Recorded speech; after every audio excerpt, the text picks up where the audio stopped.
han pedido que demostremos. Recording is on. ¿De acuerdo, muchachos? ¿Dudas hasta ahí? Ingeniero, Y depende de X, pero X depende de Y recíprocamente. No, no. Siempre, en estas expresiones, siempre hay una variable final, porque si no se haría un círculo vicioso, ¿no? Porque en este dibujo yo podría decir, también X depende de Y, podría decir así, así. Podría poner esta flechita más que dibujado aquí. No, la variable última es X. Ahora, ¿por qué hace rato dije que X podría depender de Y también? Porque va a depender del ejercicio que vayamos a resolver. Esta función está diciendo de que hay dos variables y una de ellas depende respecto de la otra, cualquiera. Y puede depender respecto de X o X podría depender respecto de Y, pero nunca es en ambos sentidos. Siempre es Y que depende de X y ahí termina. O en algún caso X depende de Y ahí termina. Pero no podría empezar a derivar, porque si imaginas, si X depende de Y, aquí sería un círculo vicioso, ¿no? Porque si yo quisiese dividir o derivar, perdón, Z respecto de X, tendría que decir Z respecto de X más Z respecto de Y por Y respecto de X por X respecto de Y, por Y respecto de X, por X respecto de y aquí haría un bucle.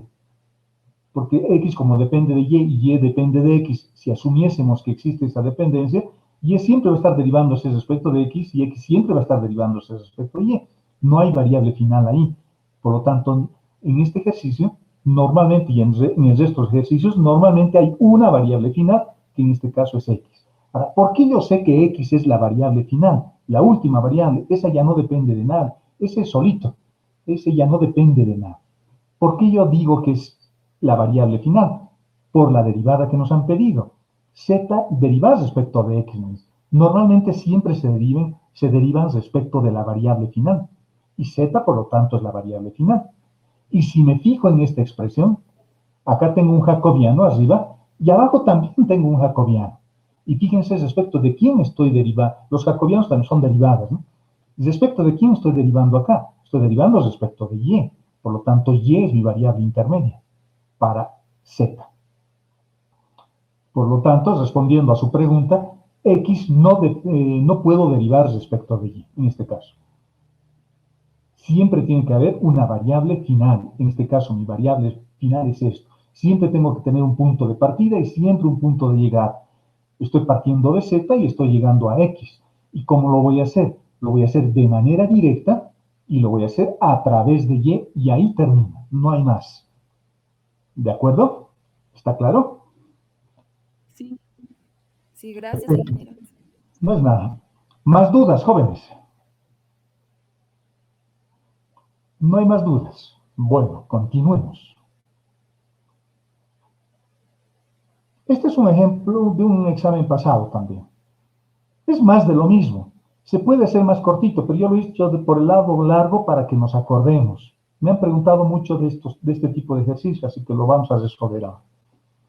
Ya no hice su diagramita de conceptual, lo he hecho directamente. Veamos. Fíjense que Z es una función que depende de X y de Y. ¿De acuerdo? Pero no depende directamente. Fíjense, aquí tengo una variable, x al cuadrado más y al cuadrado, y aquí tengo otra variable, x sobre y. Entonces, a esto le puedo llamar u y a esto le puedo llamar b. Lo que estoy haciendo acá. ¿De acuerdo? A u le vamos a llamar x al cuadrado más y al cuadrado, y a b le vamos a llamar x sobre y. ¿Por qué estoy haciendo ese cambio de variable? Para que mi función z sea como esta. Para una función estándar, una función como manejamos normalmente. Igual que en nuestro primer ejercicio. Fíjense que me han dado aquí una función f que es igual a g de u. Me lo dieron así, ¿no? Por lo tanto, a esto que es la suma de las dos variables le estoy llamando u y por lo tanto tengo una ecuación de transformación acá. Tengo una ecuación de transformación. Acá voy a hacer exactamente lo mismo. Me han dado esta función, x al cuadrado más y al cuadrado, coma, x sobre y me están pidiendo que haya la derivada segunda de z, primero respecto de y luego respecto de x, o al revés, porque no se olviden de que las derivadas cruzadas, cuando las funciones son continuas y derivables, siempre son iguales. Ese es el teorema de Schwarz. Siempre son iguales esas derivadas. Es que derivar primero respecto de x o derivar respecto de y significa lo mismo. Acá, sin embargo, si me fijo en esta expresión, querría decir que primero derivados respecto de y luego respecto de x. ¿De acuerdo? Pero no se olviden, eso es lo mismo, siempre es lo mismo. Cuando las funciones son derivadas y continuas, siempre es lo mismo eso. Siempre es lo mismo que esto. Eso sería y eso es x. Es lo mismo. ¿De acuerdo? ¿Cuándo se cumple esto? Cuando la función es derivable y continua. Por lo tanto, esto es lo que nos están pidiendo que encontremos. Esto o esto. Cualquiera de los dos es lo mismo. La función que me han dado es esto, y esto me está obligando a usar variables intermedias, a meter variables intermedias. Esas son mis dos variables intermedias. ¿De acuerdo? Estamos metiendo dos variables intermedias. Esto es u y esto es b. ¿De acuerdo, jóvenes? Por lo tanto, con ese cambio de variables, lo que estamos haciendo es simplificar mi ecuación, mi función. Si quieren dejarlo así también acá, lo pueden dejar. Pero siempre es recomendable ser ordenado, ¿no? Ser un poquito ordenado. De tal forma que esta función que parecía media fea, ahora lo pongo de una manera sencilla. Empecemos a derivar. Según esta expresión, que es lo que me han dado, tengo que encontrar primero la derivada de z respecto de y luego respecto de x. Si alguien quiere hacer al revés, lo puede hacer. Encontrar primero respecto de x y luego respecto de y. Es lo mismo. Voy a hacer uso de esto. Eso voy a empezar a usar. Por lo tanto, lo primero que voy a encontrar es la derivada de z respecto de y. Esto es lo que tengo que encontrar.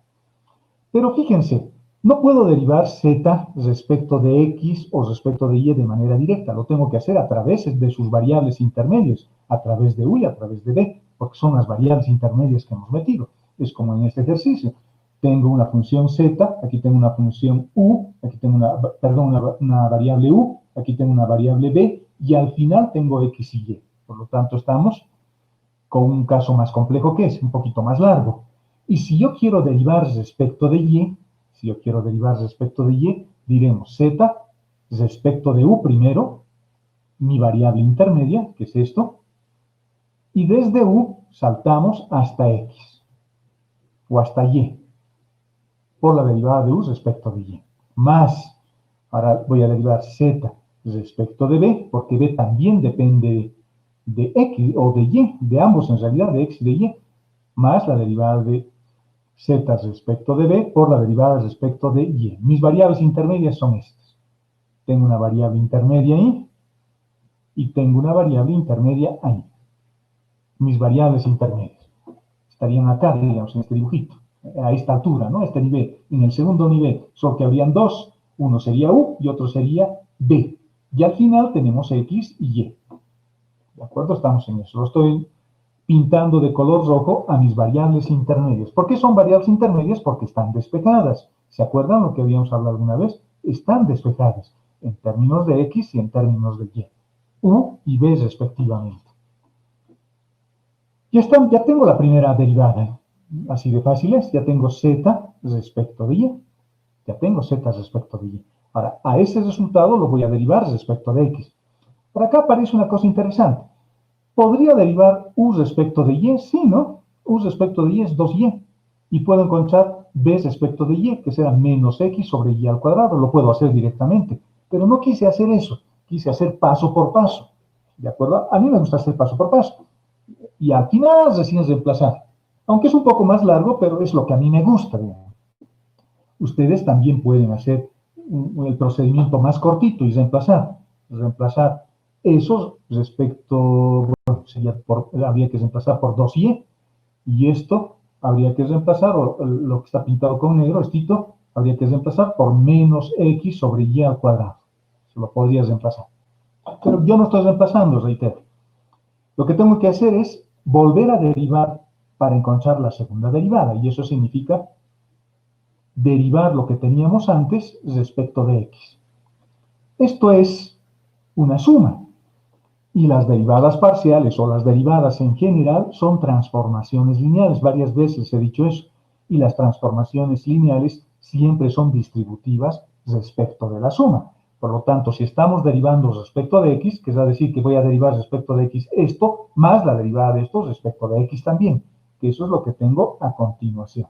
Eso y eso. Para cada uno de estos términos, este o este es un producto. Es un producto, por lo tanto, tengo que derivar como producto. Y eso es lo que voy a hacer. Fíjense acá, ya voy a colocar lo que representa esto, ¿no? Eso ya representa la segunda derivada de z, primero respecto de y, que es lo que hemos hecho, y luego respecto de x. Y esto lo voy a derivar como producto. Voy a decir, la derivada del primero respecto de x por el segundo sin derivar, que es esto, más el primero sin derivar, que es esto, por la derivada respecto de x del segundo, de este término, de este que voy a marcarlo con flor. Todo eso es la primera parte. Eso es de esto. ¿De acuerdo? Lo estoy derivando como producto. Ahora voy a derivar como producto y en realidad ni siquiera estoy derivando todavía. Estoy poniendo los conceptos, estoy poniendo un poquito la teoría, cómo se desarrolla la derivada. Igual acá, tengo un producto. Será la derivada del primero, z respecto de b, ahora derivados respecto de x, por b respecto de y, es decir, por el segundo sin derivar, más el primero sin derivar, que es z respecto de b, por la derivada de b respecto de y respecto de x, que sería este otro término. ¿De acuerdo? Ya tenemos, fíjense, está bonito.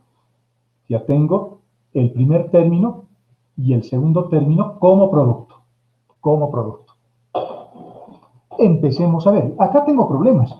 Fíjense, ¿cómo derivo esto? Esto me preguntaron, pero con otras variables, con r y con θ. ¿Cómo derivo esto? Porque z solo puedo derivar respecto de u.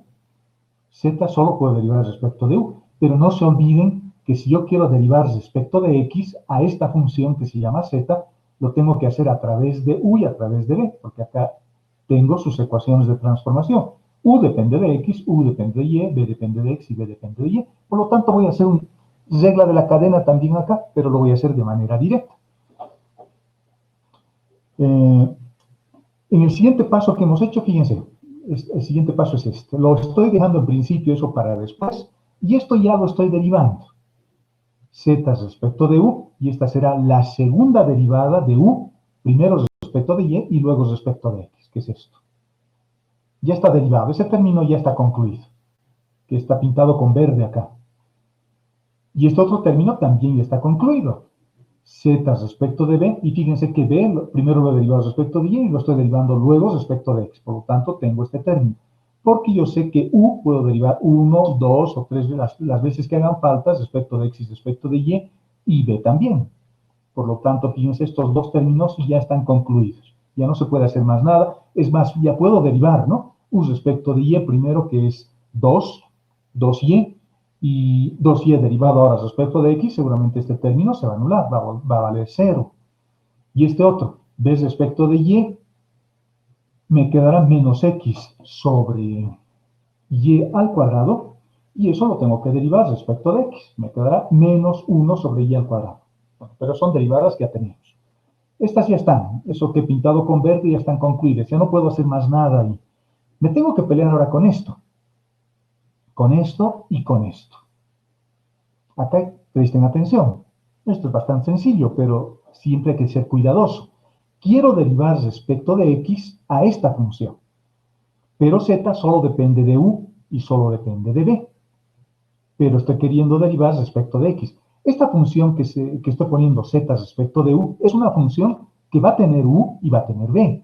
Y b depende también de x. Por lo tanto, fíjense lo que estoy haciendo acá. Estoy haciendo un pequeño artificio. Este término lo estoy poniendo al medio. Eso lo voy a pintar con rojo para que se vea. Lo estoy poniendo al medio. Y lo estoy dividiendo en dos, además. ¿Por qué lo estoy dividiendo en dos? Porque z va a ser una función, z es una función que depende de u y de b. Y z respecto de u es otra función que sigue dependiendo de u y sigue dependiendo de b. Por lo tanto, si quiero llegar hasta x, como dice esto, porque tengo que derivar respecto de x, entonces voy a llegar a x a través de u o a través de b. Regla de la cadena nuevamente. Nuevamente. Por lo tanto, digo, si yo quiero derivar todo este término, eso será igual a la derivada de z de u respecto de u por u respecto de x, más la derivada z de u, ahora respecto de b, por la derivada de b respecto de x. Regla de la cadena. Más facilito. Más facilito.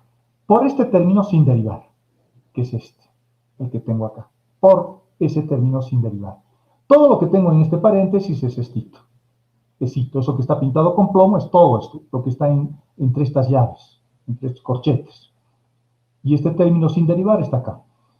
Luego acá tenemos este término que ya estaba terminado y nos peleamos ahora con este otro. Ahora ya no se llama z respecto de u, ahora se llama z respecto de b.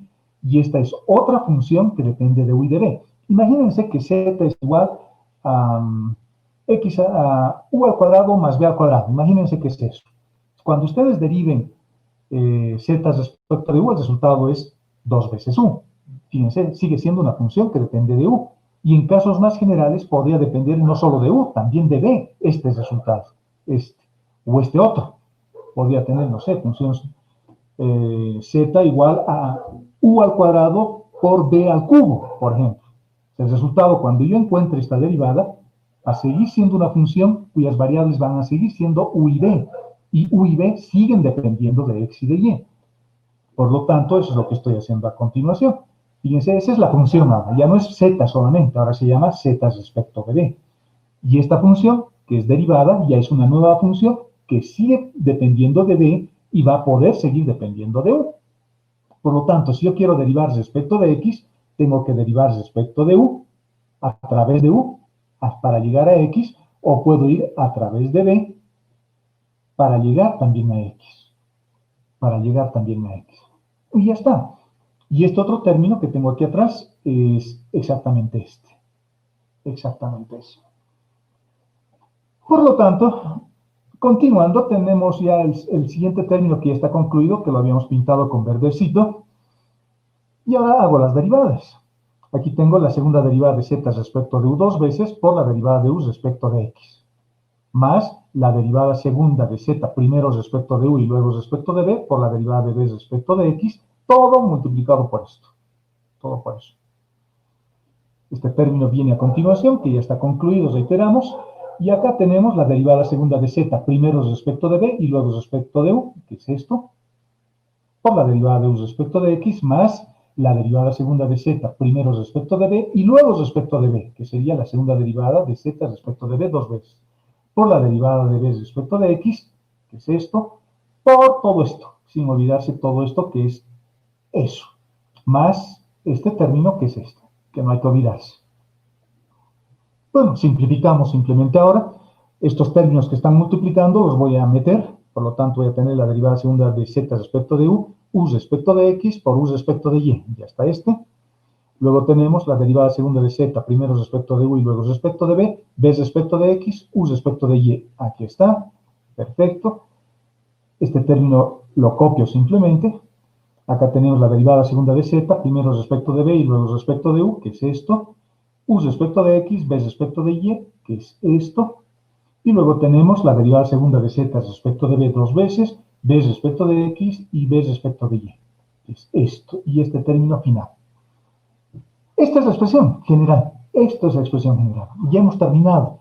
Ahora tal vez puede empezar a encontrar algunas derivadas. U respecto de x, u respecto de y puedo encontrar, esto puedo encontrar, esto puedo encontrar, esto puedo encontrar y esto puedo encontrar.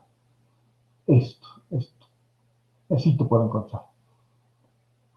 ¿De acuerdo? Lo vuelvo a copiar abajo y empiezo a encontrar sus derivadas. U respecto de x es 2x, u respecto de y es 2y, b respecto de x es 1 sobre y, b respecto de y es menos x sobre y al cuadrado, b respecto de x es 1 sobre y, u respecto de y es 2y, y así sucesivamente. U respecto de x es 2x, b respecto de y es menos x sobre y al cuadrado.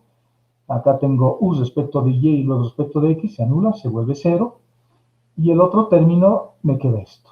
Simplificando, finalmente tenemos la transformación realizada. Esa es la transformación realizada. ¿De acuerdo? Fíjense que aparece X, aparece y también aparecen términos o variables como U y B, que no podemos hacer nada porque no sé cuánto vale, ¿no? No tengo una relación, porque es una variable intermedia la que hemos metido ahí, como una variable auxiliar. Por lo tanto, esa es la expresión.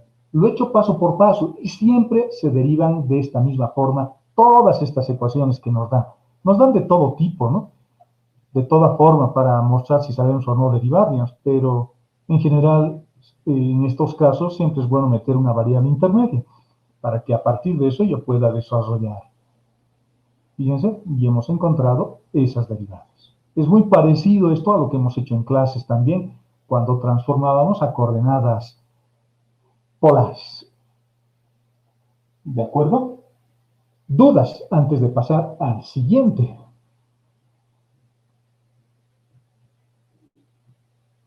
¿No hay dudas, jóvenes? No, no, Inge, todo claro. Qué bien, jóvenes, me alegro, están estudiando entonces. Veamos el siguiente.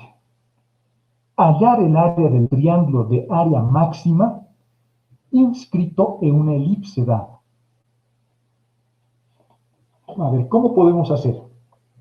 Hallar el área de un triángulo de área máxima inscrito en una elipse dada. Inscrito quiere decir dentro, ¿no? El triángulo está dentro de una elipse.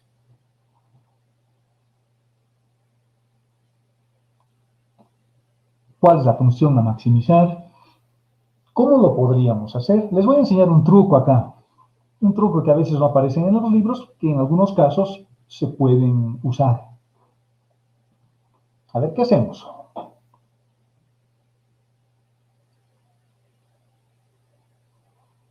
Para todos. Primero formamos la ecuación del área del triángulo. Ya. ¿Y cómo lo vinculo con la elipse? Usando la ecuación de la elipse. Ya, podría ser, sí. A ver, otras ideas. Lo he apagado un ratito el documento, es decir, lo he bajado. Y lo estoy tratando de ver, pero no los veo. A mí tampoco me ven porque yo estoy, o no sé si me verán. Estoy compartiendo el documento y debe verse negro solamente, ¿no? No sé. Sí, que se ve negro. Sí, no, se ve negro porque estoy compartiendo el documento y lo he bajado. Es para verlos, pero no los veo, a nadie los veo, los estoy extrañando, a nadie los veo. Tienen vergüenza con él, ¿no? A ver, ¿cómo hacemos? Hay una idea. Ahora que estamos discutiendo el problema, tal vez puedan encender sus cámaras, digamos, para que los pueda ver si es que tienen. Hay una idea. Su compañera dice, puedo escribir la ecuación de una elipse y ahí meter el triángulo y escribir el área del triángulo. Perfecto, esa es una idea, esa es una buena idea, podemos hacer eso. La elipse no me han dado, la elipse no me han dado. Por lo tanto, esa elipse podrá ser x al cuadrado sobre a al cuadrado más y al cuadrado sobre b al cuadrado igual a 1. Es la ecuación general de una elipse. Como no me han dado más datos, voy a usar una ecuación general. Podría ser eso. Y luego tener, bueno, lo he abierto el documento nuevamente, pero no voy a hacer eso yo. Voy a hacer de otra forma el ejercicio. Por eso les decía que aquí hay una cosa interesante. Cuando tengamos elipses, jóvenes, cuando se tengan elipses, la elipse no es más que una generalización de una circunferencia, ¿no? No es más que una generalización de una circunferencia. Lo voy a resolver de otra forma. Lo voy a resolver de manera más sencilla en realidad y no voy a usar una elipse.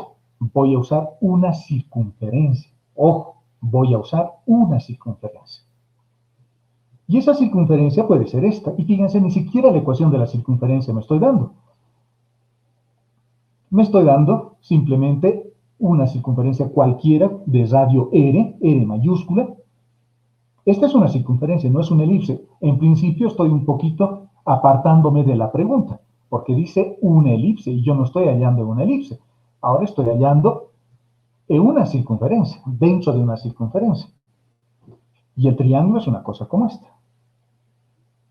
Necesito datos porque necesito variables para empezar a resolver. No voy a resolver en términos de X o de Y, voy a resolver en términos del radio de la circunferencia. Radio. Todavía no estoy trabajando con una elipse. Veamos qué podemos hacer. Si esta es la circunferencia y quiero hallar el área del triángulo, a ver, ¿quién me dice cuánto vale el área de ese triángulo? ¿Quién es el valiente o la valiente que me dice cuánto vale el área de ese triángulo? Un medio de la base por altura. Ya. A ver, en las ecuaciones que les he puesto ahí, ¿cuánto sería?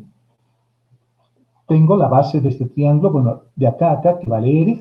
Un medio de, de 2 veces R R minúscula por H. Sí, por H mayúscula. Por H mayúscula, correcto. Ese 2 lo voy a cancelar con el 2 del denominador. Es como si estuviera hallando el área de este rectángulo. R minúscula desde este eje Y, que este es el eje Y y este es el eje X, por lo tanto de acá a acá tengo un R, multiplicado por H, estaría hallando el área de un rectángulo, ¿no? Estaría hallando el área de esto. El área de esto estaría hallando. El área de eso. Si multiplico H por R. ¿Están de acuerdo? ¿Qué dicen, jóvenes? ¿Están de acuerdo? Estaría hallando sí. eso. Ahora, Sí. esta mitad superior, bueno, la mitad superior lo voy a compensar con esto. Por lo tanto, el área de este triángulo va a ser simplemente R por H. R por H. ¿Se dan cuenta por qué, no? Porque cuando yo multiplico R por H no estoy hallando el área del triángulo, estoy hallando el área de ese rectángulo. Pero la parte superior del rectángulo se va a compensar con el lado izquierdo del triángulo. O sea que el área de este rectángulo es equivalente al área del triángulo. Por lo tanto, el área va a ser simplemente R por H. R por H. Estaría hallando el área de todo este rectángulo, pero la parte superior lo estoy compensando con la parte izquierda. Por lo tanto, es lo mismo. Esta es la función que voy a maximizar. Yo quiero que esto sea máximo. Pero ojo, no estoy hallando de la elipse, estoy encontrando dentro de una circunferencia. Luego vamos a ver qué hacemos. Entonces estoy hallando el área de eso. Esta es la función que voy a maximizar. Ahora necesito condiciones. Necesito la condición para utilizar multiplicadores de Lagrange, por ejemplo. Ahí voy a meter el radio de la circunferencia. El radio es el vector que va desde el origen de coordenadas hasta esta esquina del triángulo, hasta ese lado del triángulo. Por lo tanto, eso seguramente va a ser igual a R elevado al cuadrado más H minúscula elevado al cuadrado. H minúscula elevado al cuadrado. ¿De acuerdo? Por lo tanto, voy a sacar algunas relaciones. Voy a decir, este H grande va a ser igual al radio, es decir, a la distancia de acá a acá, al radio de la circunferencia, más esta altura pequeñita, que se llama H minúscula. H minúscula de espejo. Y lo coloco en términos de los datos, o de las variables y del dato. Mi variable es H mayúscula y mi variable es radio minúscula. Esas son las dos variables y necesito que esas dos variables aparezcan en las ecuaciones. No necesito H minúscula es una variable auxiliar. Por eso estoy despejando de esta ecuación, de esta, H minúscula. H está bien, H mayúscula está bien porque es variable para derivar y radio es el dato que me han dado. Hasta ahí estoy bien. Y luego lo que les decía, haciendo un poquito de Pitágoras, aquí tengo un R minúscula y un H minúscula, tengo esta ecuación pitagórica, y de ahí despejamos R minúscula. R minúscula, por lo tanto, va a ser el radio menos H, pero H ya habíamos calculado H minúscula hace rato y lo reemplazamos acá. Y esa es mi condición. Esa es mi condición. En esta mi condición están las cosas que necesito. Está el radio, porque es variable. Ahí está. Está mi dato, que es el radio de la circunferencia, y está la altura, que es la altura del triángulo. Para saber la dimensión o el área de este triángulo necesito la altura, ¿no? H mayúscula.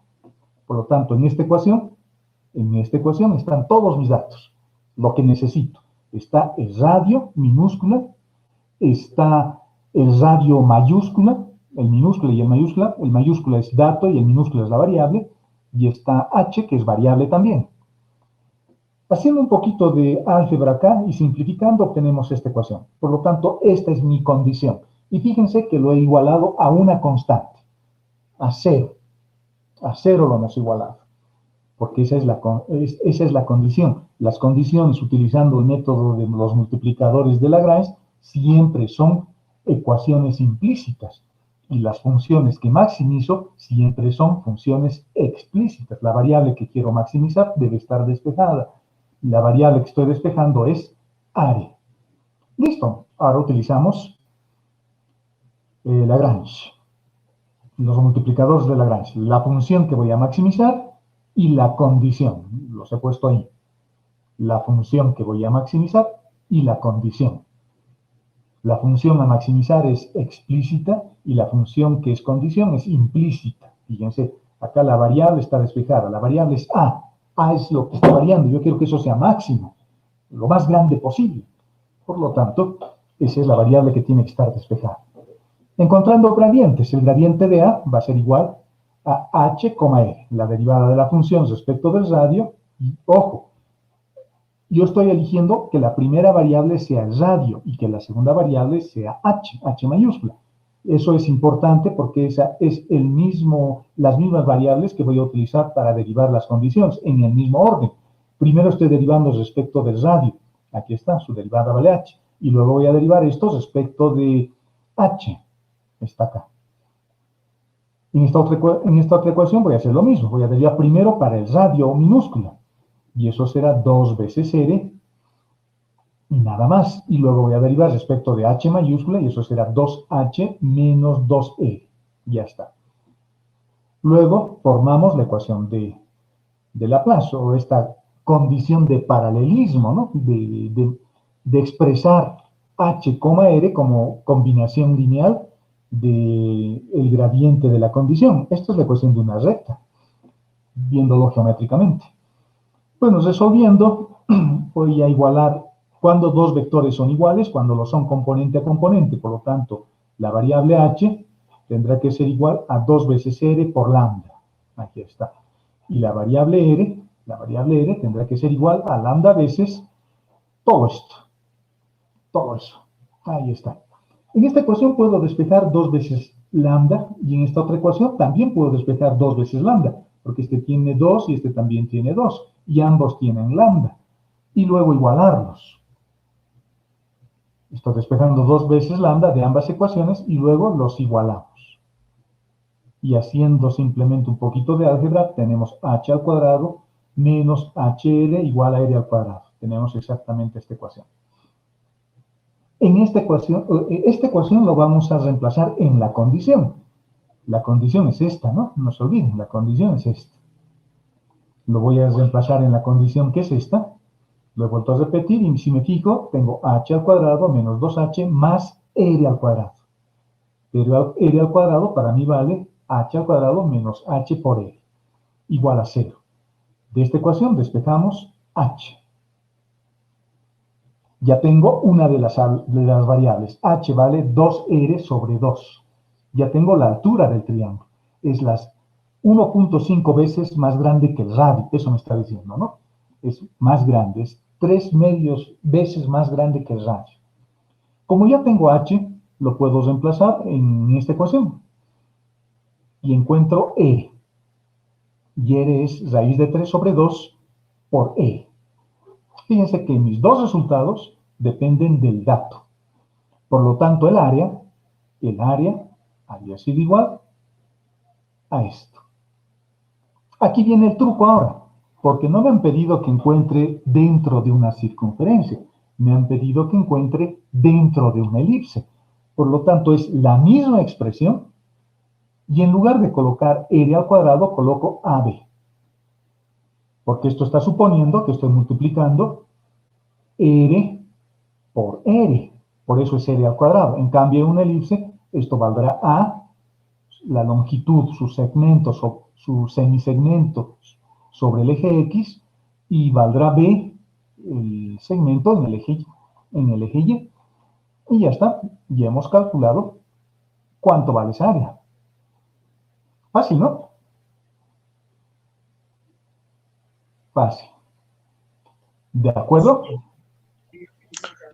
Inge, Adelante. ¿podría volver a repetir la parte del planteamiento de las ecuaciones y la condición, por favor? Sí, cómo no. ¿Cómo no, jóvenes? Para resolver el problema nos hemos construido este gráfico. Este gráfico nos va a ayudar. No estoy usando una elipse, estoy utilizando una circunferencia. Y en esta circunferencia no estoy utilizando la ecuación x al cuadrado más y al cuadrado igual a radio al cuadrado. Estoy utilizando simplemente el dibujo. Voy a hallar el área de este triángulo, y el área de este triángulo es la base de acá a acá, que sería 2 veces R, por la altura, que vale h, dividido entre 2. Por lo tanto, me queda eso. El 2 que estoy multiplicando se va a cancelar con el 2 del denominador, ¿no? En otras palabras, estaríamos haciendo una cosa como esta. Sí, esa parte sí se entiende. Ah, ya, no hay necesidad entonces de eso. Perfecto.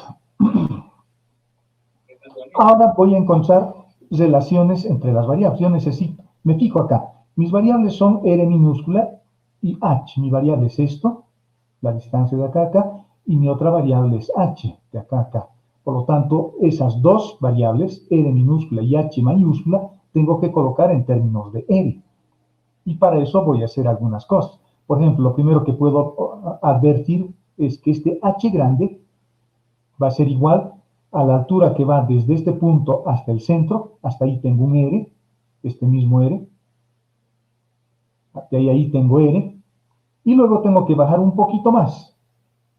Por eso estoy sumándole el R, que es esta parte superior, más esta altura que es H.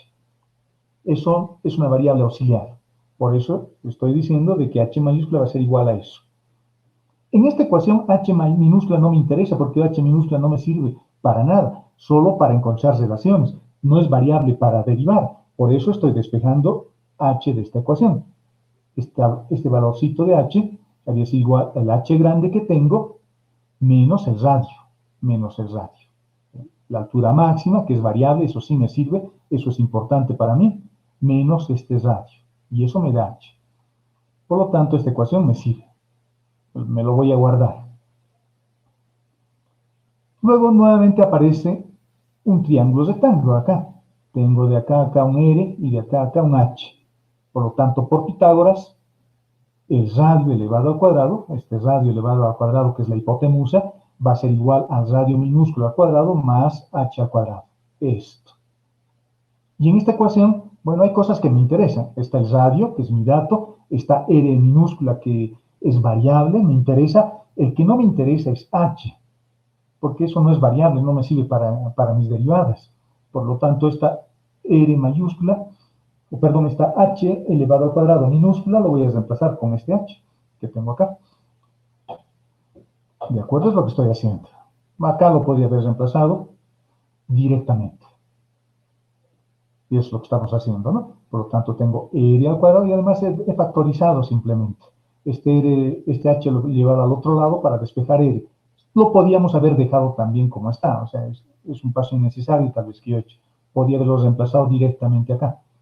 Pero de todos modos, factoricé el radio al cuadrado, tengo esto elevado al cuadrado y el H lo estoy reemplazando con el dato que hemos encontrado hace rato, con este. Simplificando esta expresión, tengo esto. No era necesario tal vez factorizar esto, es un paso innecesario en realidad el que hice ahí, pero tampoco me perjudica mucho. Esto es lo que a mí me interesa, esta ecuación, porque esta ecuación me está vinculando a las cosas que necesito. Me vincula H mayúscula. ¿Por qué es importante H mayúscula? Porque necesito derivar el área respecto de H mayúscula. Necesito R mayúscula, perdón, minúscula. ¿Por qué necesito R minúscula? Porque también es variable de derivación. Y necesito que aparezca R mayúscula. ¿Por qué necesito que aparezca R mayúscula? Porque ese es el dato que tengo, ese es el dato que corresponde al radio de la circunferencia. No es lo mismo una circunferencia de radio 2 que una circunferencia de radio 20. Por lo tanto, ese es un dato. Va a depender del tamaño de la circunferencia el área máxima que voy a calcular. Por lo tanto, para mí esta ecuación es mi condición. Y a partir de eso, bueno, ya hemos hecho es esto, ¿no? La función que voy a maximizar y la condición. Y una vez que tengo eso, hacemos uso del procedimiento de los multiplicadores de Lagrange y resolvemos. Y encontramos que la altura había sido esto y que el radio había sido esto. Fíjense que este método que les estoy mostrando utilizando una circunferencia sirve para calcular esto, ¿no? El área. Pero no puedo encontrar, no puedo decir que h sea, no sé cuánto tendríamos que poner r acá si hubiésemos utilizado la elipse. En el resultado final estoy utilizando A y B, pero acá no puedo utilizar porque no sé cuánto vale R y no sé cuánto vale R tampoco acá, porque acá es constante. En cambio en la elipse el radio es variable. Pero en el resultado final sí, porque es R por R. Y ese R es un R de X y el otro R de Y. Por lo tanto, esto será A y esto será B. En el resultado final sí puedo hallar el área total sobre la elipse, dentro de la elipse en realidad. ¿De acuerdo? Sí, Inge, gracias. Veamos otro. Ige, disculpe, ¿cree que puedo poner un momento, por favor, en la parte de lambda, el ejercicio? Acá. Ahí. Sí, Ige, muchas gracias. Listo. Voy a compartir esto más un ratito, no se preocupe. Les voy a compartir para que luego lo tengan y lo vuelvan a estudiar. Y creo que voy a empezar a dar puntos si encuentran errores míos, para que lo lean realmente, ¿no? A la fuerza voy a meter, adrede voy a meter errores, para que encuentren errores y les va a servir como puntaje, yo creo. El siguiente semestre voy a hacer eso, si seguimos en clases virtuales. Bueno, y el procedimiento acá es simplemente resolver y ya está. Veamos el otro ejercicio, el quinto. La temperatura T en un punto P de X y Y de una placa rectangular está dada por esta ecuación. Es una placa rectangular y esa placa rectangular está caliente. Y nuestra placa, digamos que es una cosa como esta. Una placa como esa. Y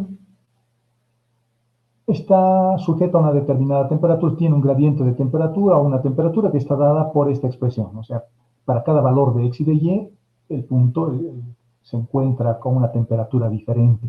Por ejemplo, si X vale 0 y Y vale 0, la temperatura en el origen de coordenadas, que podemos pensar que es este vértice, es 0.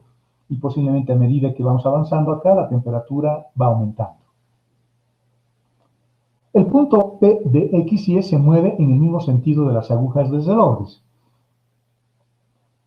alrededor de un círculo de radio unitario con centro en el origen. O sea, acá hay una circunferencia dentro de esta placa, y hay un punto, bueno, más que circunferencia, hay una partícula que se está moviendo, con movimiento circular, así. Alrededor de un círculo de radio unitario, con centro en el origen y con una velocidad constante de 2 unidades de longitud de arco por segundo. Por lo tanto, una cosa como esta. Este movimiento, que corresponde a esta circunferencia, se está moviendo o está dentro de esta placa rectangular, y esa placa está sujeta a una determinada temperatura, ¿no? Y esta partícula, este puntito P, se está moviendo en el mismo sentido de las agujas del reloj. Las agujas del reloj se mueven en este sentido, en sentido horario, Y además esta partícula se está moviendo, este puntito se está moviendo así, en sentido de las agujas del reloj, con una determinada velocidad además, de 2 unidades de longitud de arco por segundo. ¿Cuán rápido cambia la temperatura en el instante cuando P se encuentra en este punto? Esa es la pregunta. A ver, ¿qué hacemos?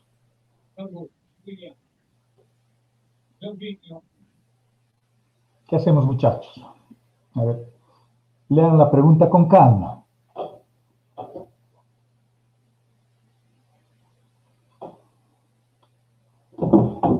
Hallamos el gradiente.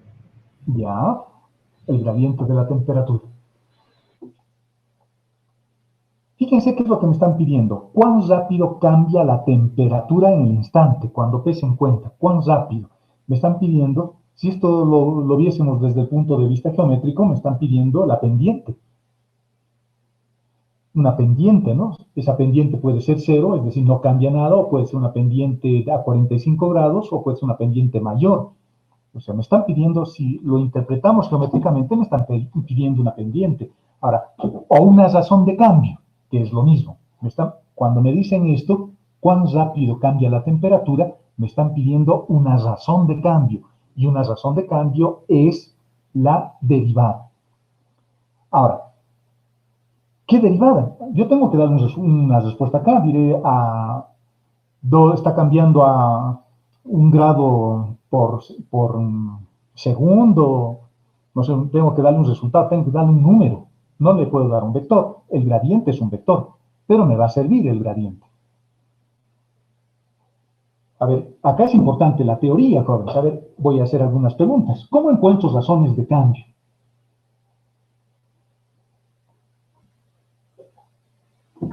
Por la tangente. El módulo del gradiente. El módulo del gradiente es una razón de cambio máxima. Aquí no me han pedido una razón de cambio máxima. Me dicen cómo está cambiando cuando esta partícula se está moviendo, así.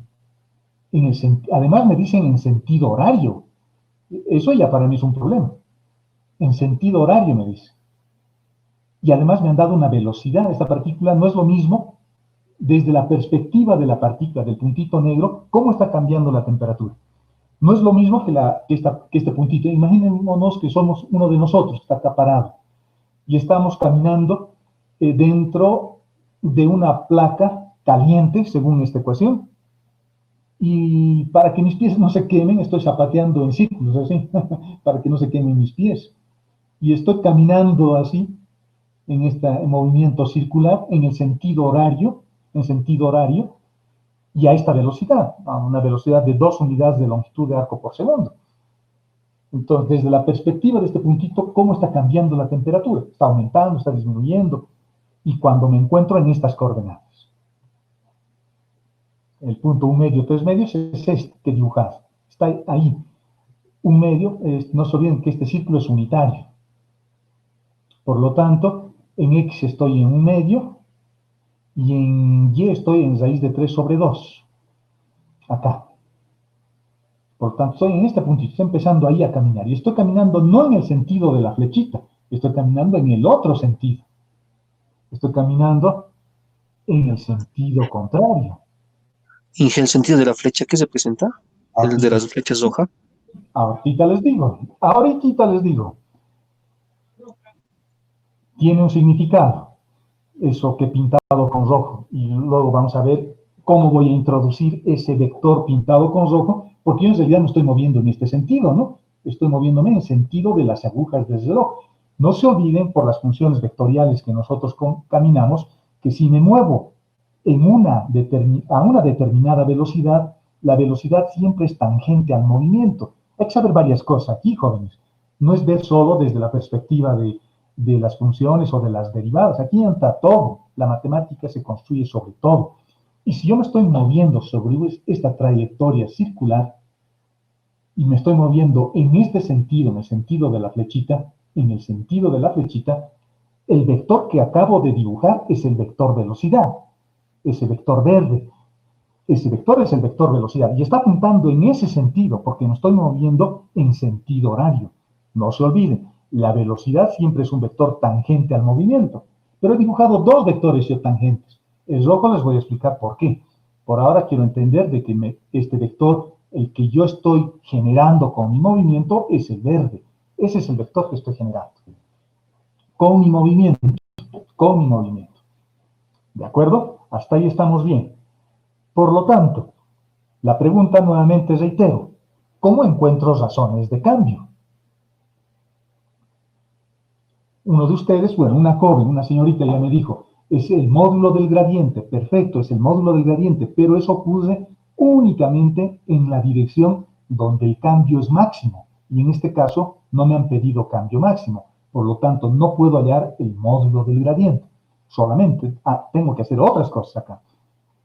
Cuando me dicen cuál es la máxima razón de cambio, y utilizo un gradiente, el módulo del gradiente evaluado en este punto me dará la máxima variación, máximo razón de cambio en ese momento, ¿no? Pero no me han pedido eso. Me han dado una velocidad, tengo que utilizar esto. Y me han dado cómo me estoy moviendo. Eso también tengo que usar como dato. Porque todo eso depende para que yo, como persona que estoy aquí como un puntito, perciba cuán rápido está cambiando la temperatura, ¿no? Otra cosa es que yo, con este gradiente reemplazando en estos puntos, digamos el gradiente reemplazo en estos puntos, yo voy a encontrar la dirección de un vector donde la temperatura crece más rápidamente. Pero ese no es el caso. Ese no es el caso. Ahí me han dado una dirección y tengo que utilizar, por lo tanto, ese sentido del movimiento. Me han dado este vector. Este vector de manera indirecta me lo han dado, porque me han dicho que me estoy moviendo en sentido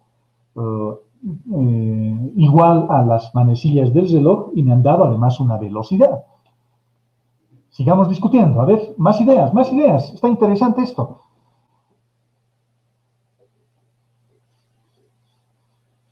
El gradiente lo puse acá. Nos va a servir el gradiente. Nos va a servir el gradiente. Pero no de manera directa. Tengo que hacer cosas con el gradiente. ¿Qué más? A ver.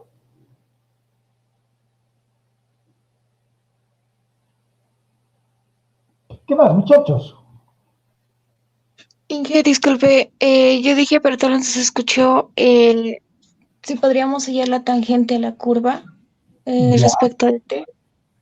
perfecto, perfecto. Lo que voy a hacer, pero antes de hacer eso hay que ver el problema en macro. No nos vamos a concentrar solo en este ejercicio. Yo quiero que este ejercicio me sirva para otros ejercicios más. Cuando uno estudia, cuando estamos haciendo ejercicios jóvenes, no es solo ver este ejercicio y ver cómo se resuelve este ejercicio. Yo tengo que sacar conclusiones de esto, porque lo que vaya a hacer acá me tiene que servir para otros ejercicios más. Así se aprende, ese es el proceso de aprendizaje. El ejercicio anterior que hemos resuelto, les he mostrado un procedimiento que podríamos utilizarlo en otros casos.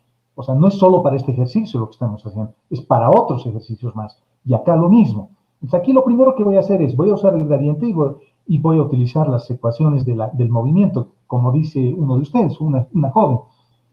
Pero la pregunta aquí macro es, ¿cómo encuentro razones de cambio? Esa es la pregunta macro. Esa es la pregunta fundamental en este ejercicio. ¿Cómo encuentro razones de cambio? Y este ejercicio va a ser más fácil si entiendo eso. En realidad el ejercicio es sencillo, no es difícil. Pero yo tengo que entender o tengo que saber cómo encuentro razones de cambio. Porque eso es lo que me están pidiendo acá. ¿Cuán rápido cambia eso? Y luego voy a usar las condiciones que me han dado. Voy a usar el movimiento circular, voy a utilizar la velocidad, voy a usar esas cosas. Pero la pregunta es, ¿cómo yo encuentro razones de cambio?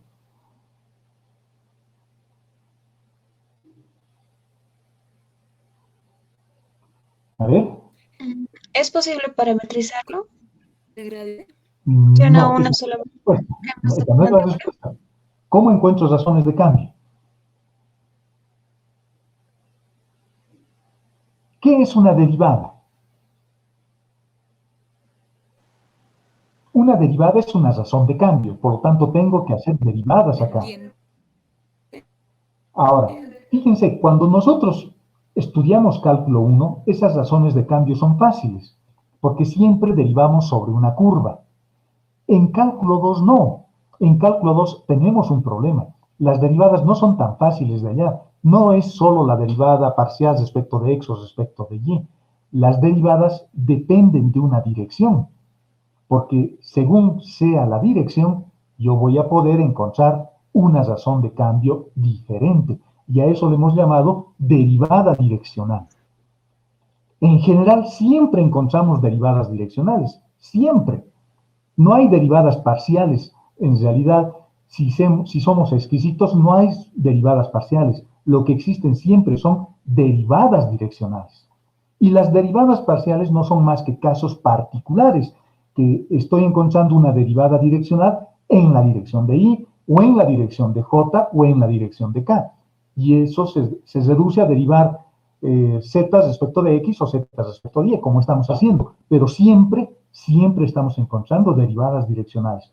Por lo tanto, este problema lo tengo que resolver con una derivada direccional. Para eso, necesito construir la derivada direccional. Se construye a través de un límite.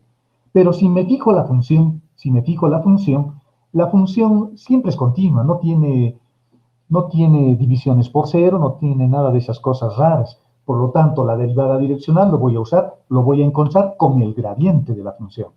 ¿Y cómo se encontraba la derivada direccional? Se encontraba multiplicando el gradiente de la función por un vector unitario que apunta en la dirección donde yo quiero encontrar esa derivada. Por lo tanto, estaría encontrando una razón de cambio en la dirección que me da ese vector. En la dirección que me da ese vector. Eso es lo que tenemos que hacer acá. O en cualquier ejercicio que sea similar a este. O que sea similar a este. Yo necesito, por lo tanto, encontrar una razón de cambio utilizando ese concepto macro. Lo único que en realidad existe, que se llama derivada direccional. Reitero, ¿cómo se encuentra una derivada direccional? Facilito. Multiplicando el gradiente por un vector que le da su dirección. Por un vector que le da la dirección donde yo me estoy moviendo. La dirección donde yo me estoy moviendo. ¿De acuerdo? ¿Está claro hasta ahí, jóvenes? Y esto es un ejercicio típico de eso, ¿no? Tengo algo que está cambiando, es decir, hay un gradiente de temperatura y una variación de temperatura. Eso también quiere decir, gradiente de temperatura quiere decir que hay una variación de temperatura, y esa variación de temperatura tengo que estudiarla en la dirección donde yo me estoy moviendo. Y yo me estoy moviendo con un movimiento circular. Por lo tanto, como me han dado la velocidad siempre es tangencial. Por lo tanto, lo que voy a hacer es, primero, encontrar el gradiente de la función. Y el gradiente solo tiene dos componentes, en x y en y. En la dirección de y y en la dirección de j. Y eso se encuentra derivando estos respecto de x, que es seno de 2 veces y derivando estos respecto de y, que es 2x coseno de 2y. Ya está, ya tengo el gradiente. Este es el vector donde aparecen las razones de cambio. Pero ahora necesito la dirección.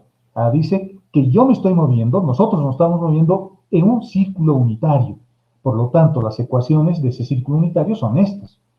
Lo estoy parametrizando. ¿De acuerdo? Esas son las direcciones. Si yo elevo al cuadrado y lo sumo, x al cuadrado más y al cuadrado y lo sumo, me sale 1. Ya está. Y esto representa la velocidad. El módulo de eso representa la velocidad. Pero fíjense ahora aquí, una pregunta para toda la clase. Cuando yo halle la velocidad, ¿qué es esto? Fíjense, aquí está la función, ahora, la curva sobre la que me estoy moviendo, y esto que tengo acá es la velocidad. Y eso que tengo ahí es la velocidad, es decir, la derivada. Y este vector, y ahí respondo la pregunta de un joven que hace rato me hizo. ¿Qué representa el vector rojo que usted ha puesto ahí? Me han preguntado. Este vector rojo es este. Es ese. Porque cuando yo encuentro velocidades o derivo un vector, la derivada de ese vector siempre apunta en la dirección donde t crece más rápidamente. Por lo tanto, este vector está apuntando en la dirección donde t crece. T es el ángulo. Por lo tanto, si el ángulo aquí es 0 sobre el eje X y aquí estoy a 60 grados y luego estoy a 90, en ese sentido tengo que apuntar con la velocidad. Pero yo no me estoy moviendo en ese sentido, me estoy moviendo en el otro sentido. Por lo tanto, a este vector lo tengo que modificar, le tengo que hacer dos modificaciones a este vector. Uno, le tengo que cambiar su sentido, porque yo no me estoy moviendo en el sentido del vector rojo, me estoy moviendo en el sentido del vector verde. Por lo tanto, a este vector le tengo que cambiar el signo para que este vector rojo se venga acá. Porque en realidad, haciendo la derivada, estoy encontrando este. Ese estoy encontrando. Con la derivada. Pero yo no necesito necesito este otro. Ese necesito. ¿De acuerdo? Entonces, la primera modificación que tengo que hacerle es cambiarle el signo. Ya está respondido la pregunta de uno de ustedes. Ahora, ¿Cuánto vale el módulo de este vector? Este es el vector velocidad. Este es el vector velocidad. Pregunta, ¿cuánto vale el módulo de ese vector? 1 igual. El módulo vale 1, ¿no? Pero ¿a qué velocidad nosotros nos estamos moviendo? 2 ¿Qué unidades. hacemos entonces? 2 es ya un valor numérico, es el módulo de ese vector, el módulo de ese vector. Por lo tanto, ¿qué creen que tengo que hacer? Volverlo unitario. Hola, y ya. Ya, papita, termino mi clase. No, no puedo volverlo unitario, jóvenes. Si este vector es unitario, querría decir que yo me estaría moviendo con velocidad 1, pero no, me han dicho que yo me estoy moviendo con velocidad 2. Ese ya es el módulo esa es la rapidez, el módulo del vector velocidad. Y el módulo de este vector, la rapidez de este vector es 1. Por lo tanto, lo que tengo que hacer es multiplicarlo por 2 a este vector y cambiarle el signo. Tengo que hacer esos dos cambios en este vector. Uno, cambiarle el signo para que este vector esté en el sentido que yo me estoy moviendo. Y 2, multiplicarlo por 2 para que este vector sea grande. Es lo que tengo que hacer. Lo estoy evaluando en el punto que me han dado. Ese es el punto. Estoy partiendo acá, de este puntito. Por lo tanto, ¿cuánto valdrá el ángulo ahí? Va a valer pi tercios. Vale 60 grados, ¿no? 60 grados. Esas son las coordenadas de 60 grados. 1/2 y raíz de 3 sobre 2. El coseno de 60 grados es 1/2, es decir, su componente en x, y el seno de 60 grados es raíz de 3 sobre 2. Por lo tanto, el ángulo vale raíz de 3. Estoy reemplazando y tengo este vector. Ese es el vector, es un vector unitario, y ese vector es el vector rojo, el que estaba aquí, al otro lado. El vector rojo. Lo voy a poner como está. Como estaba, vamos a suponer que ese vector es un vector unitario y está apuntando en la dirección donde crece el parámetro t. Lo que hemos encontrado acá es el vector rojo. Ese es el vector rojo. Pero el vector rojo no es el que me interesa. El vector rojo es el vector que se encuentra matemáticamente, porque ese vector siempre apunta en la dirección donde t crece, donde t está creciendo. Es decir, siempre en sentido antihorario, en trayectorias circulares, siempre es en sentido antihorario. Y yo me estoy moviendo en sentido horario. Por lo tanto, a este vector le tengo que hacer dos cosas. Uno, cambiarle el signo para que este vector esté acá. Le estoy cambiando el sentido. Y 2, le tengo que multiplicar por 2, porque esa es la velocidad con la que me estoy moviendo. Es decir, va a ser más grande. Desaparece la flechita. Digamos ahí. Lo estoy multiplicando por 2 para que sea más grande y le estoy cambiando el sentido. Ahora está bien. Por lo tanto, voy a utilizar este mismo procedimiento. Pero en el procedimiento de las derivadas direccionales, este vector debería ser unitario, porque a mí me interesaba encontrar la pendiente geométrica. Pero en este caso no estoy encontrando una pendiente, estoy encontrando una modificación en la velocidad y va a depender de cómo yo me esté moviendo. Por lo tanto, fíjense lo que estoy haciendo. Primero lo estoy multiplicando por 2. Con eso tengo el vector más grande. Ahora ya tiene el módulo de este vector, ya es 2. El dato que me han dado. Y luego le tengo que cambiar el signo. ¿Por qué le estoy cambiando el signo? Le estoy cambiando el signo porque ese es el movimiento que yo tengo. Y lo que yo he encontrado matemáticamente es el movimiento en el otro sentido. Por lo tanto, este es el vector que voy a utilizar para encontrar esto. ¿Lo que estoy encontrando es una derivada direccional? No. Pero es algo muy parecido. Lo que yo estoy encontrando es la derivada según una dirección, que es el concepto más general todavía y que hemos avanzado en teoría. Estoy encontrando la derivada según una dirección. Si este vector fuese unitario, estaría encontrando una derivada direccional y tendríamos la pendiente real, física, de esa derivada. Pero en este caso, la pendiente se ha modificado con la velocidad. No es lo mismo que yo me quede parado o que me mueva a una velocidad de 2 o que me mueva a una velocidad de 4. ¿Y dónde está determinado eso? En la velocidad, ¿no? Que es este vector. Por lo tanto, el vector u que voy a utilizar en realidad es este. Le he cambiado el signo y le he aumentado de tamaño. Y ya está. Reemplazando los valores de x y de y, multiplicando con el vector, tenemos que ese cambio de de temperatura es esto. Como todo está en radianes, eso será aproximadamente igual a 1.8, una cosa así, ¿no? 1.8 va a ser la variación de la temperatura cuando partimos de este punto. ¿De acuerdo? Fíjense que este ejercicio es bien interesante, es bonito, porque no estamos haciendo lo típico. Estoy resolviendo un problema real, un problema físico. La matemática es más linda cuando yo resuelvo un problema físico.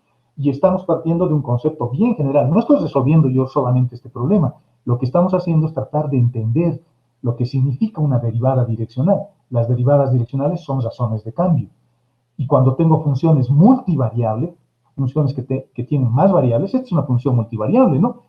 En este caso, T es la temperatura, puede ser Z, pero Z depende de X, Z depende de Y. Y esta es una superficie, Por lo tanto, no puedo encontrar su derivada solamente. Lo que tengo que hacer es encontrar la derivada según una dirección. Y esa derivada según una dirección siempre es la derivada direccional. Reitero, en las derivadas direccionales, el vector que le da la dirección debería ser siempre unitario.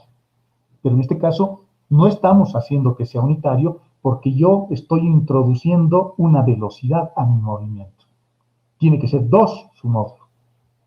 Por lo tanto, es lo que hemos hecho en este caso, porque este vector era unitario. Es decir, que yo me estaría moviendo con una velocidad de una longitud de arco por segundo. A esa velocidad me estaría moviendo. Pero no es cierto. Yo me estoy moviendo a 2 unidades de longitud por segundo. Por eso lo hemos multiplicado por 2 a la velocidad. Por eso lo hemos multiplicado por 2 y por eso le hemos cambiado el signo también. Porque el vector, cuando yo derivo este vector, en realidad lo que estoy encontrando es este vector. Es el concepto de la derivada. ¿Se acuerdan de la teoría? Es un vector tangente a la curva que apunta donde el parámetro t crece. Esa es la teoría, eso dice la teoría. Y ese es el vector rojo. Está apuntando en la dirección donde el parámetro t crece. Pero yo no me estoy moviendo en ese sentido. Me estoy moviendo en el otro sentido. Por eso le hemos cambiado el signo para que luego lo multipliquemos por 2 y así tengamos la forma como yo me estoy moviendo. Y el resultado final es ese. ¿Dudas? Y genera una pregunta, ¿por qué invirtió los valores de 1 medio y la raíz de 3 medios? ¿Hemos invertido? Ah, lo he Porque invertido. si No, el no, punto era 1 medio, punto, digo, coma la raíz de 3/2. acá. Sí. Por error mío, por Gil. Entonces sería, el ángulo tendría que ser 30. No. Yo lo he invertido esto. Ya. Está bien. Porque lo hemos colocado en las derivadas. Pues. Si hubiese reemplazado acá, hubiese sido 1 medio raíz de 3/2. Eso, si lo hubiese reemplazado acá. Pero yo no he reemplazado acá, he reemplazado en la velocidad. Y cuando usted deriva coseno de t, le va a salir menos seno de t y coseno de t. ¿Cuánto vale? Y el ángulo, ¿cuánto vale en este punto? En este punto vale 3 medios. ¿Y cuánto vale el seno de pi tercios? Vale raíz de 3/2. ¿Y cuánto vale el coseno de pi tercios? 1 medio. Por eso se ha invertido. Porque no es reemplazado en el punto, es reemplazado en la velocidad. Entonces, no era por Gil, era porque sale de la derivada. Está bien, el resultado está bien. Ya, gracias. ¿De acuerdo? Yo estaba pensando que debía haber reemplazado acá, pero no estoy reemplazando acá. Acá sí reemplazaba, sí, es exactamente esto. Lo que usted dice, exactamente eso. 1 medio raíz de 3/2, acá. Pero cuando usted deriva, el coseno se vuelve seno y el seno se vuelve coseno. Por lo tanto, al reemplazar el ángulo para este punto que es 60 grados, entonces se invierten, ¿no?, los resultados. Y aparece un signo menos, además. Y ese vector, si ustedes lo dibujan, está apuntando hacia este lado. Fíjense, raíz de 3/2 negativo en X, eso está más o menos por acá. Por acá. Negativo. Y en Y es positivo, por lo tanto ese vector está así. Es decir, ese vector está apuntando a este lado. Solo viendo esto, ¿no? X es negativo y es positivo. Por lo tanto, ese vector está apuntando. Pero yo no me estoy moviendo así. Me estoy moviendo en el otro sentido. Por eso es que este vector lo estoy cambiando su signo. Lo estoy poniendo acá. Y lo estoy multiplicando por 2. Porque tengo que hacer uso de esto también que me han dado como dato, ¿no? Eso me han dado de dato, por tanto tengo que usar eso. Tengo que usar eso. ¿De acuerdo? Está bien. Y el resultado, bueno, final es este. Bueno, podemos tratar de hallar, se supone que esto está en radianes, ¿no? Raíz de 3, y eso no sé cuánto saldrá, sale 1.8, casi 2, me imagino, no sé. Una cosa, y ese es el resultado, esa es la variación de la temperatura cuando yo me muevo a esa velocidad y en sentido horario. Si me movía en sentido antihorario, voy a encontrar otro resultado, porque voy a tener otros signos acá, voy a usar este en realidad. Y si me estuviese moviendo a una velocidad de una longitud de arco por segundo, hubiese utilizado directamente esto, directamente eso. Pero no hemos usado eso, hemos utilizado cambiándole el signo y multiplicándolo por 2 a nuestro resultado anterior. ¿Está claro, jóvenes? Sí, Inge. Este ejercicio es bonito, fíjense. De eso se trata en realidad la matemática, ¿no? Resolver este tipo de problemas que son problemas reales, que son problemas reales. Nos han pasado ya el cronograma y con ustedes tenemos, ahí estoy abriendo mi documento. Examen del sábado, ingeniero. El próximo sábado. Primera evaluación, segunda evaluación, avance de todo a nuestros desde el segundo semestre. Y examen con ustedes tenemos el sábado a las 10 de la mañana. Así es, ingeniero. Es decir, a una semana exacta. Creo que vamos a dar de la misma forma que el anterior procedimiento. Cada docente va a utilizar su propia plataforma. Nosotros utilizaríamos esta, si es que no existe un cambio de nuestras autoridades. Y vamos a dar un examen parecido al anterior. Preguntas del segundo parcial. Aquí he tratado de traerles algunos ejercicios que son los que normalmente entran a los exámenes: saber derivar, utilizar reglas de la cadena, derivación implícita, jacobianos, y algunos problemitas de aplicación con gradientes, un problemita de máximo y mínimo, digamos. Y con eso estaríamos listos para dentro de una semana. Si es que quieren una clase la próxima semana, me avisan, pero haríamos de otra forma esa clase. Yo les pusiera el ejercicio y los resolvemos. Ustedes los resolverían, yo no. Y luego me van preguntando para que ustedes vayan sacando sus dudas, ¿de acuerdo? Para que no sea como normalmente hacemos. En estos ejercicios los resuelvo yo, digamos, y ustedes me dan algunas ideas, pero normalmente están callados. En la última clase de ejercicios, si es que hiciésemos alguna, si es que ustedes quieren, yo les pusiera las preguntas y ustedes tienen que resolver. Y luego yo les diría cómo se tendría que hacer, pero ya no escribiría, digamos, la solución como lo estoy escribiendo acá. Es para ayudarles, digamos, para que vean cómo están. Inge, yo creo que sería ideal. ¿Qué día podría ser por esa clase? Esta clase podemos pasar a ver cuándo tenemos examen el sábado, y solamente se pueden pasar clases hasta el día viernes, creo, ¿no? Hasta el 17 ya no, porque el 17 empiezan exámenes. Hasta el jueves podríamos pasar clases. Cualquier día podría ser el lunes no. El lunes no puedo porque tengo que Inge, disculpe, ¿cree que puedo hacer el jueves feriado? 16 de julio, sí, yo no soy paseño, así que puedo trabajar ese día. Ya somos dos, Inge, ya somos dos. Está bien, Inge. Pero La Paz me ha tratado bien, así que no me puedo quejar. Así que sí, voy a pasar el jueves. Para el jueves puedo prepararme y ahí ya me pueden ver además, miren. Está bien, ingeniero. El jueves podemos pasar una clase. Voy a traer algunos problemitas así de este tipo para que lo puedan resolver. Si tienen algún reclamo, algún problema todavía con el primer parcial, avísenme para que podamos ir corrigiendo. He estado viendo uno por uno los reclamos que me han ido llegando y bueno, en algunos casos hemos corregido, en otros casos no, se han mantenido sus notas, pero si hubiese todavía algún problemita por ahí, por favor avísenme para que lo podamos, me mandan un mensajito para que nos conectemos así vía Jitsi, por ejemplo, y ahí vemos su examen y las dudas que ustedes tengan lo podamos resolver para ver si todavía hay posibilidad de modificar su nota. ¿De acuerdo? Según su docente, puedo corregir hasta mañana. Según el director del curso básico, hasta mañana podría corregir todavía alguna nota. Entonces, tal vez hoy día, mañana y la siguiente semana también yo creo que va a haber posibilidad. No se preocupen si todavía tienen alguna duda. ¿De acuerdo? Ok, ingeniero. Ok, muchachos. ¿Y cómo les siguen en el primer parcial en general? Porque a muchos de ustedes no los conozco por sus nombres, ¿no? Les conozco viéndoles, digamos. Acá estoy viéndole a una joven valiente que ha aprendido su cámara.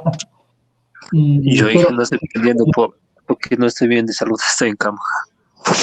pobrecito, hay que cuidarse, jóvenes, ¿eh? Con estos tiempos hay que cuidarse. Y traten de Sí. no salir. ¿De acuerdo? Está bien. Ok, jóvenes. Entonces nos veríamos el jueves 16 de julio para hacer una clase extra de ejercicio. El examen va a estar fácil, ya saben, pregunto cosas que enseño, no me invento cosas raras y espero que les vaya bien. Ok, ingeniero. Ok, muchachos, entonces con el gusto de haberlos visto algunos de ustedes. El examen final, ¿de qué temas va a ser, Inge? No creo que va a ser a partir de agosto, ¿no? Creo que están poniendo para agosto. Sí, pero Va a ser de ¿qué todo, temas va a abarcar solo el tercer parcial? no, es de todo avanzado. Porque vale más puntos, vale 40 puntos. Yo quería que sea 30, 30, 30. 30 puntos primer parcial, 30 puntos segundo parcial y 30 puntos tercer parcial y damos de manera separada. Yo había sugerido eso, pero parece que el director de carrera o el director del curso básico tenía otra idea y él hizo aprobar una resolución donde la ponderación es, ¿cuánto es? 25, 25, no, 20, 20 creo y 40 el último punto, alguna cosa así. 20, 20 y 40. 25, 25, 40, 10. Y 10 ayudantía. Así sí, 25 primer parcial, 25 segundo parcial, 40, fíjense, en el final se están jugando prácticamente la mitad de su nota, tiene harta importancia el final, así que seguramente va a haber más preguntas también, más preguntas. Estoy pensando hacer unas 6 preguntas y darles más tiempo también, ¿no? Para que ustedes puedan hacer unas 4 de integrales, una de rectas y planos y posiblemente una de derivadas y una cosa así para que tenga sentido ese examen. Y la ayudantía vale 10 puntitos. ¿De acuerdo? Ok, Ingeniero, Adelante. ingeniero, la clase podría ser jueves a las 12 del mediodía. Perdón, no lo he escuchado muy bien. Escucho bien suavito. Dijo que si podría hacer las clases el jueves a las 12. Cuando quieran, a la hora que quieran. ¿A qué hora les es más cómodo? A mí me da lo mismo. Ya les dije, no soy paseño, así que no voy a ir a comer plato paseño. Tempranito, ¿y? ¿Les parece a A las... las 2 está bien, Inge. Mucho. Ya, a las 12, no hay problema. Por mí no hay problema. A las 12.